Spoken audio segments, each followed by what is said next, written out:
Periódico El Colla.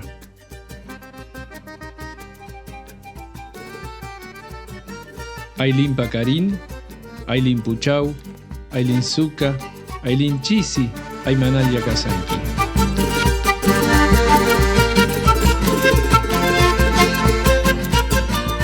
El nombre elegido para esta publicación es una de las primeras singularidades a considerar. Junto al nombre aparecen, en los 4 números conservados, la incorporación en sus tapas de 2 grabados laterales.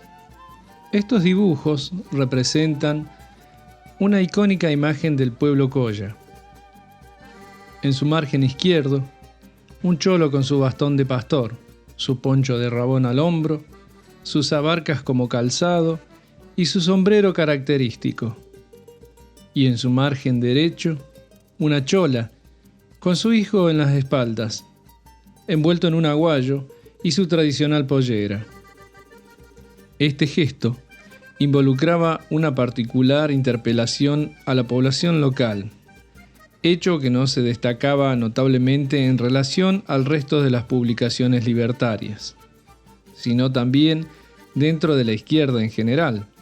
Dentro de las distintas comunidades del norte, los wichís, los aymaras y los collas fueron la mano de obra utilizadas en las zafras y en los ingenios azucareros, como también en la construcción de los ramales ferroviarios, ramal Guaytiquina, en la actualidad conocido como el tren a las nubes, o el ramal Embarcación, que afloraron en la década de 1920. Al respecto, describen Raquel Adet y Miriam Corbacho. Los aborígenes fueron sometidos a la ortopedia del trabajo y a un proceso de aculturación que los convirtió en consumidores de productos vendidos por los patrones. Aparecieron en los grupos de necesidades nuevas, consumos de alcohol, de tabaco, nuevos productos alimenticios, vestimenta, el ominoso proceso de la proletarización a partir del trabajo asalariado fue cada vez más rápido y convirtió a muchos grupos de aborígenes en trabajadores trashumantes. Hola, mi nombre es Esteban Núñez, soy de Aguaray, provincia de Salta, muy al norte, y me recibí de psicopedagogo y actualmente ejerzo como tal. Soy Jorge Gronda. A pesar de haber nacido en el norte de Argentina, soy profundamente latinoamericano. Me llamo Ruth Gándara, soy docente del nivel medio y en el nivel superior de escuelas de artística y trabajo en la ciudad de Buenos Aires. Yo soy maestro desde el año 67. En el año 67 me recibo en la escuela normal de Humahuaca. Teníamos una escuela normal. Yo me llamo Coleta, mi apellido Guardamonte.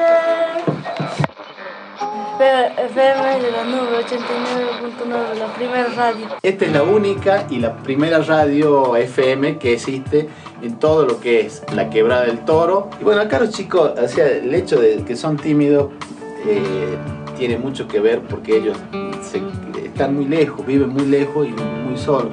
No tienen muchos contactos, digamos, cuando salgo en la escuela. Acá en la escuela les encanta venir, una porque pueden jugar, pueden compartir y aparte de aprender, esas otras actividades que son muy lindas para ellos. Yo soy Aldo Palacios y soy el director de la escuela número 4526, El Rosal, que está ubicada en el departamento de Rosario Lerma, en la provincia de Salta, a 3.500 metros sobre el nivel del mar. Pero bueno, en mi investigación sobre Barbarita Cruz, puntualmente aparece siempre el arte como una forma de expresión y de libertad para esta mujer de aquella época, que bueno, fue una revolucionaria y lo sigue siendo, ¿no? Una revolucionaria como tal. Eso es lo que tengo, ¿no? Además de que era docente, sé que se dedicó a la educación popular, a la enseñanza de la escritura de poesía, el canto de la copla, el trabajo con cerámica, ¿no? De dar talleres así gratuitos, abiertos a todo público. Bueno, eso que que tienen las mujeres como Barbarita Cruz en torno a la libertad y a enseñar sobre la libertad, que eso me parece mucho más difícil todavía, ¿no? Y bueno, ahí estaba su enseñanza. Yo era un joven que pertenecía al establishment, como en toda Latinoamérica. Pertenezco al grupo de privilegios, tenía todo, digamos. Cuando vine acá descubrí otro mundo, descubrí la brecha de lo que era realmente la Latinoamérica profunda, y bueno, hice un quiebre en mi vida. Y cuando llegué acá me di cuenta de que estas mujeres no tenían nada. El eslabón más débil de la cadena en Latinoamérica. Mujer no blanca, sin educación, sin salud. Cuando conocí a Rosario hace 20 años, lo único que tenía era un sueño. Esto y la vivencia desde muy pequeño. Yo soy hijo de arriero. Y el arriero, en el tiempo de mi niñez, recorría llevando las mercaderías a los lugares más apartados que tiene la quebrada de Humahuaca. Entonces le ayudaba a mi viejo en las tareas de arriero por estos cerros. O sea que los conozco a pie, todos, desde muy chiquito. Me parece una experiencia sumamente enriquecedora para todos, inclusive acá a veces haciendo experiencias donde se cruzan diferentes años en media, con quinto año y primer año, justamente lo que hacemos es apelar a despertar en los chicos más grandes ciertos aspectos docentes, cierto aspecto de guía del pibe más chico. Y siempre me parece enriquecedora la experiencia cuanto más diversificada sea. Tanto en edades como en puntos de vista y ideas. Continuamos con los sonidos del noroeste en la búsqueda de la deconstrucción del discurso fascista, analizando los métodos educativos antiguos y modernos que se aplican para el adoctrinamiento laboral. No se trata de responsabilizar a la escuela directamente, sino de encontrar una reflexión de por qué estamos como estamos y cómo debemos actuar ahora después de tantos años. Parafraseando a Samuel Skolnick, el único organismo cuyo comportamiento puede desencadenar consecuencias a las que él es incapaz de responder es el hombre. Uno de los casos particulares de ese desajuste es el que se manifiesta en el terreno teórico. Es notorio que los hombres formulan problemas que no pueden resolver. Bueno, de repente esa educación de esa época sí tenía cierta cuestión inclusiva, porque insisto de que, bueno, si por ejemplo ¿no? se abrió una escuela, que era una escuela para todo público, ¿viste? No era una escuela como hoy que se esconde tras esa cuestión de medio de excelencia y de exigencias, que hace que de repente alguien no quiera mandar a su hijo, por así decirlo, a ese lugar y prefiera una u otra escuela, o bajo esa manta de excelencia diga, sí, quiero que mi hija vaya a esa escuela porque dicen que lo forman muy bien, aprenden un montón, bueno, ¿no? Siempre con esta idea de que la cantidad es mejor, ¿no? Una cosa así, la cantidad y el contenido es lo mejor. Siempre con esa idea. Entonces, la escuela de esa época se dedicaba más a otras cosas, insisto. Entonces, de repente, al no puntualizar sobre quién sabe más y quién sabe menos, ¿no? A pasar un poco el saber por otros espacios, era inclusiva. Porque sí, ahí podía convivir en esa misma escuela todo el poblado, ¿no? Yo te hablo puntualmente de un pueblo, o bueno, vamos a una localidad, ¿no? Una localidad más grande en la ciudad, y ahí podía convivir todo. Cuando la escuela empieza a avanzar, cuando la escolarización empieza a avanzar y se empieza como nuevamente a tener esa bajada de línea, ¿no? Es cuando la escuela empieza a sufrir estas transformaciones ya, ¿no? A partir de 1942, 50, en adelante ya la escuela empieza a tener esas transformaciones en donde primero divisiones propias del sistema capitalista, ¿no? Dividir un espacio, dividirlo, hacerlo más productivo, hacer que ese espacio sea no todos en un mismo espacio, sino ya dividido justamente por edades, por saberes, por madurez, ¿no? Y ya se empieza a hacer algo que es mucho más parecido a la escuela de la actualidad, ¿no? Y se empieza a hacer esto, ¿no? A eliminar la cuestión que en algún momento, en ese inicio de esa escuela, al ser una escuela ciclada, ¿sí? Es decir, todos en un mismo lugar, todos aprendiendo de la misma manera, o todas las edades conviviendo en el mismo espacio de aprendizaje, ¿no? De repente, eso tenía, insisto, algo más inclusivo que lo que hoy la escuela puede tener con estas divisiones de conocimientos, de saberes, de aprendizajes, con esto de, bueno, acá hay una escuela especial, acá hay otra escuela normal, acá hay una escuela para sordos, ciegos, etcétera. ¿Viste? Es como que esa división ya es propia de la actualidad. Pero sí, empieza pocos años después de esa escuela que tenía eso diferente, ¿no? Un poco de incluir a todos. No tenía nada más y tenía un grupo de mujeres. El sueño era claramente las niñas que nacen acá, el único destino que tienen es trabajar en el servicio doméstico. A las Guarmi, las abuelas de las Guarmi, las mamás de las Guarmi, el único destino que tenían era ser sirvientas porque era lo que habían vivido en su casa, nunca habían visto nada más. Y Rosario no quería que su hija sea sirvienta. Tenían que venir a cocinar, ve, tempranito, así ya de paso aprendía, don Juancito. Iba a hacer las albóndigas más ricas que comían. Claro. Bueno, yo empecé a trabajar cuando tenía 23 años, ya trabajaba en la prelatura desde que teníamos 15 años, pero a hacerme cargo de grupos de mujeres, así empecé a trabajar con la prelatura de Mohuaca, con el obispo Pedro Olmedo, y empezamos ahí y después, ya en el 95, armamos la Guarmi, porque yo sentía la necesidad de ser nosotras, digamos, más allá de la prelatura y eso, y organizamos la Guarmi, empezamos a trabajar. La repercusión social de la educación religiosa, desde mi punto de vista, es la de generar miedo.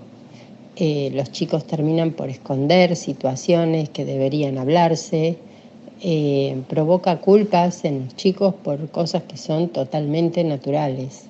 Por eso me parece imprescindible la aplicación de la ESI en todos los niveles educativos. La ESI es muy amplia, abarca múltiples aspectos más allá de lo específico de la salud reproductiva. Por ejemplo, valorar la afectividad, la expresión de las emociones, abarca cuestiones de vínculos entre pares, intergeneracionales, etc. Y yo creo que si se trabaja bien con la ESI, se contradice de alguna manera todo lo que es el adoctrinamiento religioso. Una ocupación no solo configura las cosas que son su objeto, sino también al hombre que es su sujeto. El hombre, tarde o temprano, acaba por parecerse a las cosas de que se ocupa.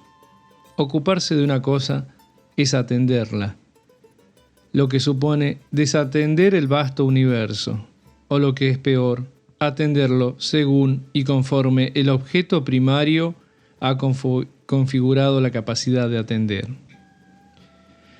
Todas las ocupaciones son, por eso, deformantes. Tener una ocupación no es una virtud, sino un defecto. Algo así como ser rengo. Tener una ocupación es profesar una deformación. La repercusión es un poco lo que decía en los anteriores audios, que tiene que ver con este adoctrinamiento con el cual nos hacen crecer. Digo nos hacen crecer porque yo crecí bajo una educación religiosa, más allá de que iba a una escuela pública. Bueno, estuve hablando, ¿no?, de que era obligatoria, hasta el año 2015 fue obligatoria en Salta, la educación religiosa católica, ¿no?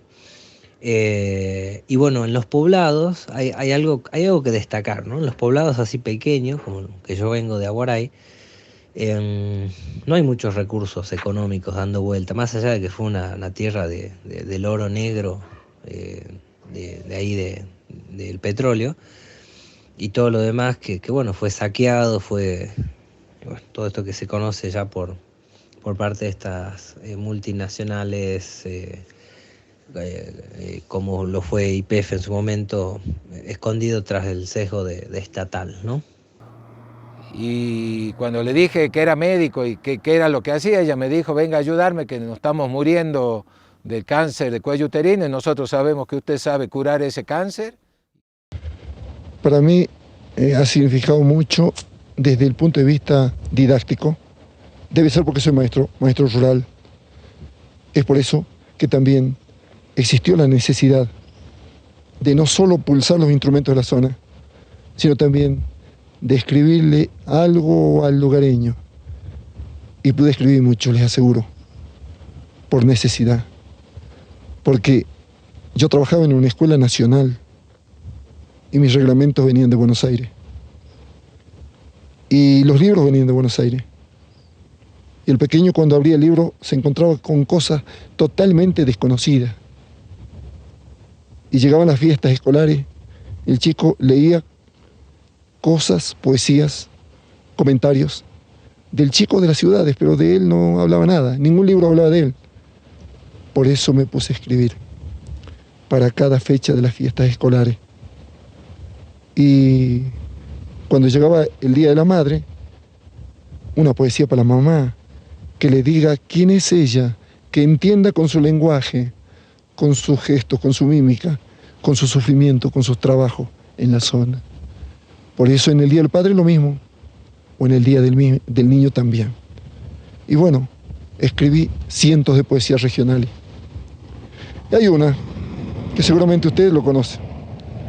Ustedes lo conocen porque, claro, lo escribí en razón de identificarme a mí mismo y de sentirme orgulloso y de que se sientan orgullosos también los que vivimos en esta zona, porque yo me quedé a vivir acá. Acá tengo mi familia, mi gente. Por eso escribí.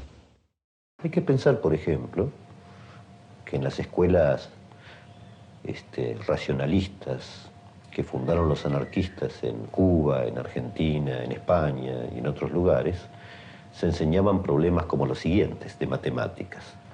O sea, dado un obrero que fabrica un sombrero en 1 hora y dado un patrón que por ese sombrero fabricado por el obrero le paga 1 peso pero lo vende a 10 pesos, ¿cuánto dinero le robó el patrón al obrero?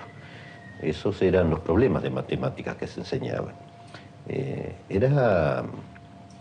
otras palabras, se trataba de enseñar a pensar no solo en forma libre.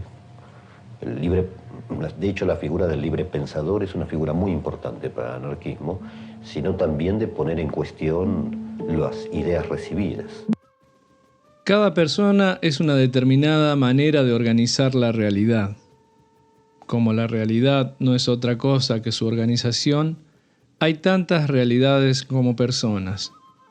Eso no significa que haya muchas realidades ni muchas personas. Casi todos organizan la realidad de la misma manera. Mejor dicho, la reciben organizada de la tribu por medio de los brujos o la televisión. Y después logramos formarnos en la Puna, tener las 85 comunidades, ahora ya son 100 comunidades unidas.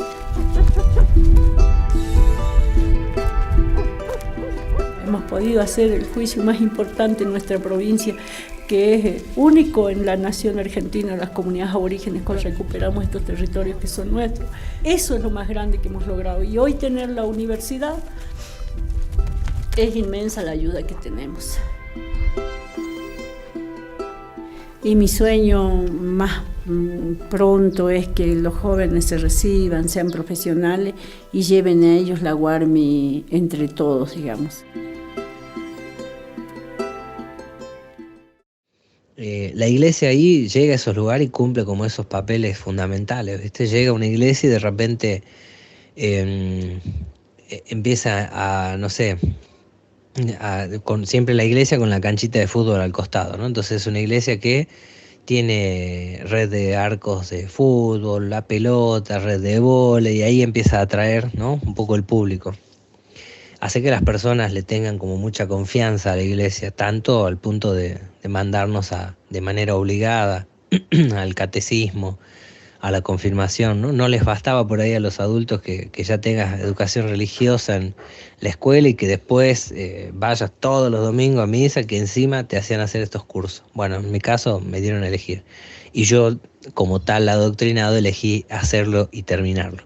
Hice 2 años de comunión y 3 años de confirmación, ¿no? Y mi vieja me decía, no hagas nada, dejá, no hagas nada. Ya no quería saber nada mi vieja con la iglesia como institución, pero yo estaba ahí decidido, creyente en todo eso, a hacer, ¿no?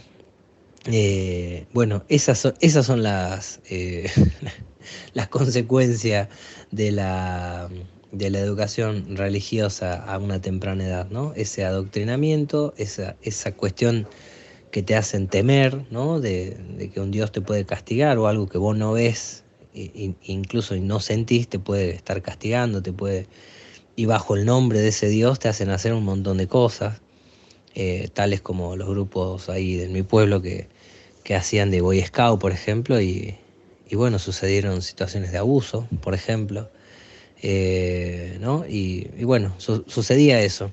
Yo tuve la suerte de conocer a un cura, Rodolfo se llamaba, que para mí era un cura diferente, digamos. Yo ya adolescente, de 15 años, ya estaba como muy separado de la iglesia. Y conocí a este cura porque era rockero el cura, el padre Fito le decían, por Rodolfo se llamaba. Y tuve la oportunidad de hablar con él y también me pareció un cura interesante en cuanto a sus ideas. Tenía muchas ideas así en cuanto a la libertad. Incluso era de decirte, ¿no? Si no crees, no crees, digamos, punto final. O puedes creer en lo que vos quieras. A mí me gusta creer en Dios, en Jesús, me decía él, pero a vos podés creer lo que vos quieras. Y te empezaba a contar cosas que él había hecho en su juventud medio, siempre así en onda rebelde, ¿no? Un tipo que lo había perseguido la dictadura, un tipo que había estado secuestrado por la dictadura, ¿cómo se dice? Despotricaba siempre contra la dictadura, que ya en aquella época, de aquella época de mis 15 años, él me hablaba del aborto como una cuestión a pensar todavía, él me decía, no podía decir si era malo o bueno, había que pensarlo, decía, ¿no? Y ya para mí eso es una cosa avanzada, digamos, ¿no? de esa época. Bueno, en fin, yo supongo que en estos espacios de religión, de catolicismo en las escuelas y sobre todo así salteñas del noroeste, hay un impacto muy fuerte, la cultura se vuelve conservadora, muy tradicionalista en esto. Entonces cuando hay ideas nuevas dando vuelta, suele tener como mucha resistencia esas ideas nuevas, ¿no? Recuerdo un profesor que nos quería enseñar el método científico en la secundaria y nos hacía ver el nombre de la rosa. Y para muchas familias eso era como un pecado, estaba mal. Y más si nos querían enseñar un método científico, como que desafiaba, ¿no? Decían, a la autoridad divina, ¿no? Y mirá qué loco, porque esto estoy hablando del año 2000. Entonces, digo, ahí está la consecuencia. Y al día de hoy sigue siendo así. Vos sabés que sigo comunicándome con mis amigos, amigas, y es muy, muy difícil eliminar esa formación, ¿no? De repente mis amigos de mi edad son muy creyentes y bajo esa creencia se manejan y bueno, actúan, ¿no? Y actúan y prohíben, que eso es lo que me parece que está mal. Estamos acá en la Universidad Siglo XXI, que depende de la UARMI, estudio abogacía. Y lo que me llevó a estudiar precisamente abogacía es eso, a poder tener las herramientas como para poder el día de mañana sentarnos en una mesa y poder plantarnos con argumentos firmes, ¿sí? Y saber qué cosas nos corresponden como dueños de la tierra. Creo que él en Latinoamérica hizo la parábola del sembrador, ¿no? Él sembró en el desierto y no sé por qué intuyo que en Jujuy, acá en La Puna, fue donde más germinó el sueño de Estefan. Y hoy vos venís y la ves a las jóvenes en la universidad, como las has visto recién, por recibirse de contadora o de abogada, y creo que es un cambio de 500 años, ¿no? Estefan fue el inspirador de una Latinoamérica más justa, ¿no? A fines del siglo XIX hay una intensa reconceptualización del concepto de niñez y sobre todo del concepto de niñez que forja sentidos hacia el porvenir. O sea, el niño como un verdadero reservorio de las cuestiones más positivas que se esperan de la humanidad. Entonces, ese movimiento va a revocar las tradiciones pedagógicas áuricas, cerradas, que convierten al hecho educativo en un hecho pasmoso, que no tiene ningún interés, de solemnidades y sobre todo de distancias entre lo que se pretende enseñar y los objetos reales de la enseñanza. Sí sé de que, digamos, es parte en cuanto aparece, digamos, dentro de un contenido, de un programa, la idea de que educar para la libertad, digamos, ¿no? Por ahí esa palabra, ¿no? Esa oración, por ahí denota un poco más esto. Ahora, ¿quiénes están preparados para educar para la libertad? Y la verdad que ahí es donde para mí también se torna confuso, porque no todas las personas estamos preparados para educar para la libertad, ¿no? Y más educar, digamos que es hasta contradictorio, ¿no? Decirte voy a educar para que seas libre. Distinto que esto, como te decía, con Barbarita Cruz, en cuanto a mostrarte cuál podría ser el camino a la libertad o cómo es su forma de expresarse con la libertad, ¿no? Comparto muchos principios de autonomía y de solidaridad. Y creo que aunque la escuela está muy determinada desde arriba por todo lo instituido, podemos hacer experiencias instituyentes que generen otras prácticas alternativas de solidaridad, de cooperación y que dejen de lado la competencia. Donde el pensamiento crítico se ponga realmente en acto y no quede solamente en un plano meramente discursivo, porque la escuela aún hoy sigue siendo un espacio de disciplinamiento y de adiestramiento. Entonces, generar otro tipo de experiencias me parece que es algo fundamental.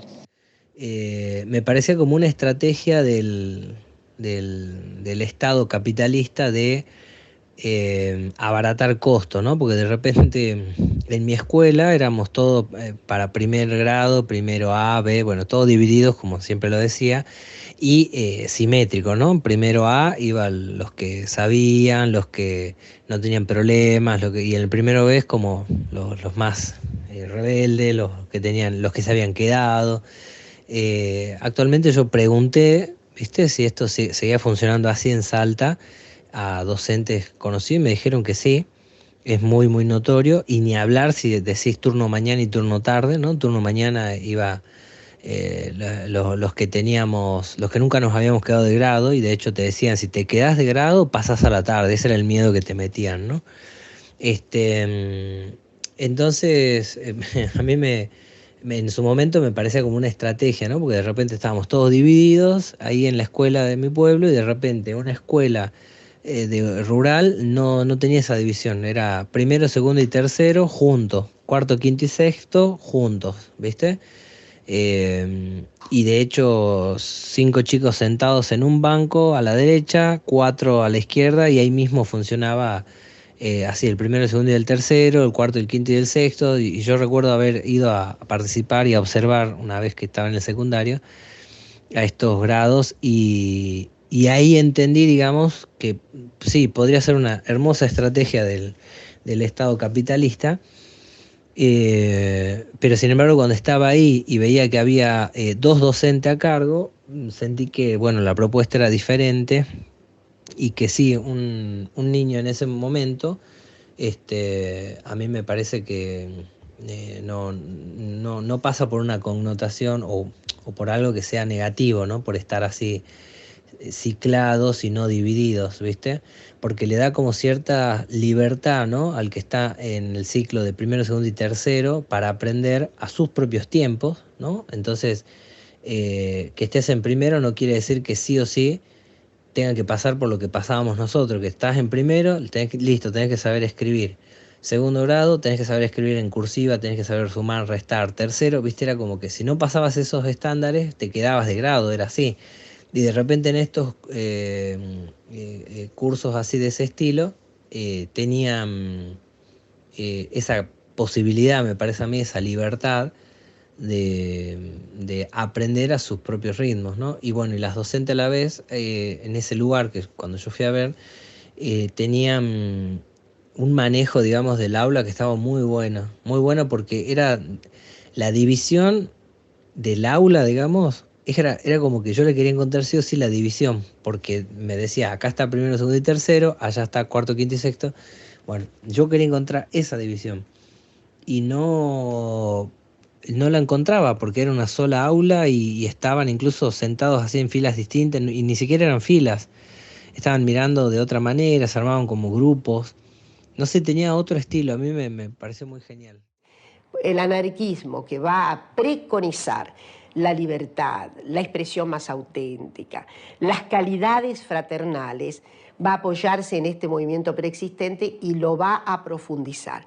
Una figura central en el movimiento de las escuelas racionalistas de fines del 19 es obviamente Francisco Ferrer y Guardia.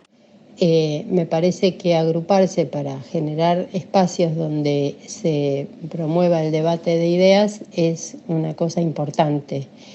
La escuela en su práctica sigue generando sujetos pasivos, sigue generando obediencia y sujetos dependientes. Toda iniciativa que se pueda hacer que contradiga esta lógica y que pueda albergar otras subjetividades me parece que es muy bienvenida. Para mí están buenísimos si es que son planteados de esa manera inclusiva, ¿no? No como en las escuelas, insisto, una escuela neuquina que de repente dice, abrimos un plurigrado, pero te mete ahí a los pibes, a las pibas con, ponele problemas de conducta, dificultades de aprendizaje, entonces arma como una cuestión más de no sabemos dónde meterlo, entonces creamos este espacio y no tiene un espacio de ni siquiera de contención, ¿viste? Simplemente es un espacio para que transiten ahí el año y burocráticamente tratar de decir, bueno, ya está, le dimos un espacio. Y a mí eso no me parece ni inclusivo ni nada por el estilo. Tienen que ser lugares trabajados como el ejemplo que te daba anteriormente de este plurigrado al cual yo asistí, de la comunidad wichí. Y que por cierto, claro, hablaban en los 2 idiomas. Pero solo porque estaba yo, en realidad después las señas si no hablaban en wichí, ¿viste? Creo que el proyecto más grande y más importante que ha hecho la UARMY es, o por lo menos para ver hasta hoy, es haber traído la Universidad a La Puna. Hoy tenemos 36 carreras, los chicos de la zona pueden estudiar desde abogacía a todas las carreras que quisieran. Y es importante porque no se van de su casa, siguen conviviendo en el campo. No dejar a nadie atrás, por lo menos para mí, significa que todo lo que hagamos y todo lo que consigamos sea para todos por igual. Y bueno, yo creo que todo eso me enseñó un poco la filosofía anarquista. Muchos pensadores como Paulo Freire, que no sé si se declaran abiertamente anarquistas o libertarios, pero sí que tienen mucho de eso, que te habla mucho de la pedagogía humana, del amor, de la libertad todo el tiempo, ¿viste? Y es muy loco porque en Neuquén Pablo Freire tiene una connotación muy, muy positiva. Todos los docentes lo ven en su formación y todo, pero parece que después llevarlo a cabo, el ejercicio, les cuesta mucho, ¿viste? En teoría está ahí súper estudiado, pero en ejercicio no. Porque yo sé también que el que trabaja no se da tiempo para hacer dinero. Y cuando destape un agujero, lo tendrá que tapar con su mortaja. Que le enseñaron a lustrar mi caja, pero no a preguntarme por qué muero.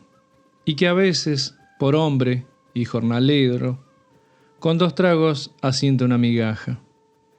Que cuando yo me voy de una taberna, están en su botamanga y su entrepierna, mostrando una costura descosida, y con un remiendo en la mirada, dice que nunca juntaremos nada, porque todo lo echamos a la vida.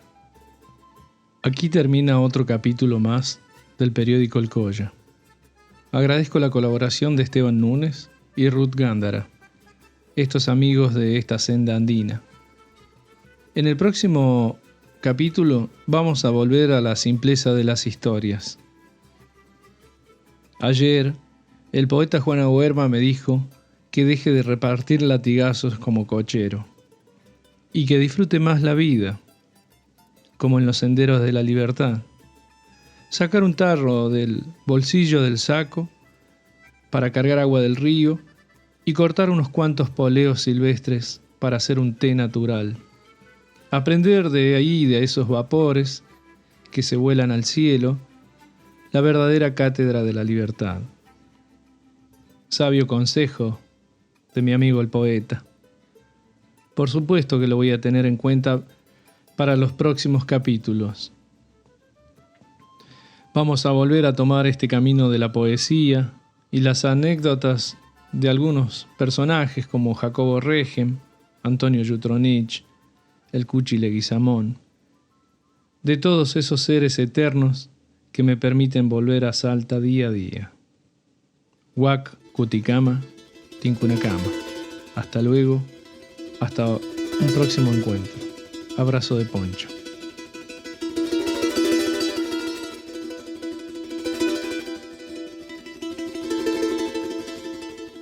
No quiero más cerros.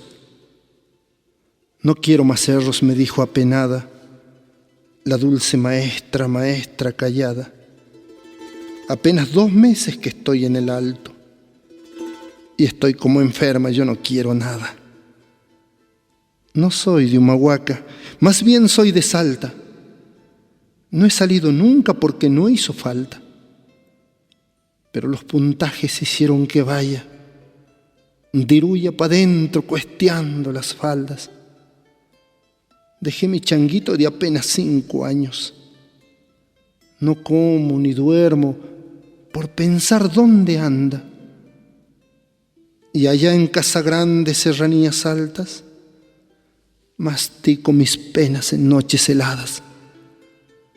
Me asustan los burros detrás de la escuela, que de noche juegan, que de noche saltan, con ruidos tan torpes, sin ritmo, sin marca, tac, tac de martirio, golpeteando mi alma.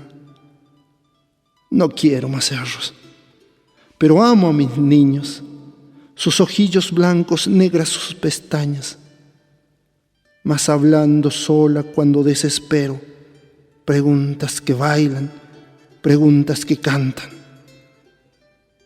Y lloro de día y lloro de noche, sentada en mi cama y en las madrugadas, rezando al milagro, al patrón de Salta, pa' volver bien pronto a mi tierra amada. No quiero más cerros, abismos, quebradas. No me importa sueldo, no me importa plata. Vivir con mi chango, vivir con mi guagua, mas siempre fui pobre, nunca tuve nada. 4 horas seguidas para dar vuelta el abra, sin ruido, sin trinos que alegren mi alma. Por ahí unos cuervos o el cóndor que pasa con su negra sombra que de a poco mata. con mis 13 niños, allá en Casa Grande, Iruya pa' dentro, corazón del Ande. Al lloro de coplas, al sonar de cajas, no quiero más cerros, me vuelvo pa' Salta.